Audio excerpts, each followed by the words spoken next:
recent Bankrate study found more than half of younger millennials eat out at least 3 times a week. That kind of habit really can get costly. So Amy Wagner with Simply Money is here breaking down probably how not to do that, right? Well, and it's not just the millennials that we can blame this on, because that same study says Gen Xers are eating out just about the same, and the baby boomers too. So we're all kind of guilty here, but you don't think about how much it adds up, because for a lot of people it's a convenience thing, right? You've got the kids, you're on the go, you just go to the restaurant. It's so much easier, but it does really add up, and there are some ways that you can save. First of all, think about what your family's favorite restaurants are and sign up for their rewards club, their email list, that kinds of things. But make sure you're also setting up a separate email account. That way you're not bombarded with all of these emails from restaurants and retailers. You can get in there maybe once a week, delete the delete the ones that you don't care about, but then you can use the ones that you do. So that's one thing you can do. Also, like them on Facebook, follow them on Twitter. You're going to get some great deals that way. Another thing you can do is check out gift cards. So those sites like Gift Card Granny, Card Pool, we did a little research for you. There's some restaurants on there right now. IHOP, Chili's, and a number of others. 15% off. Every little bit counts. Yeah. So, you know, you're getting a $50 gift card for much less than that. It's definitely worth checking out.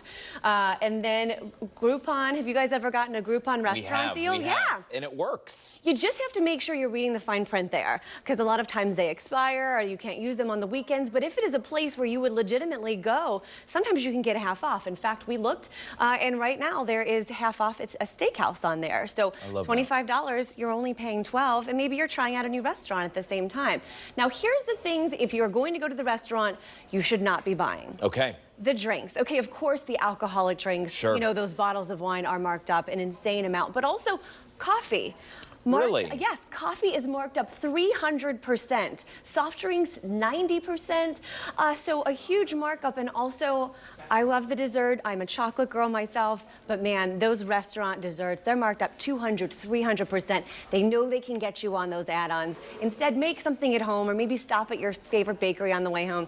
You'll save a ton of money that way. Well, and in some cases, too, you have to ask about refills if you are getting pop or soda, right? Absolutely. Yeah, absolutely, because you don't want to be paying every time. Make sure you look at that. We actually just went to a restaurant recently, and it was supposed to be included in the kids' meal, and it wasn't on the bill. So you definitely need to make sure you're checking the bills. But here's a Simply Money point here.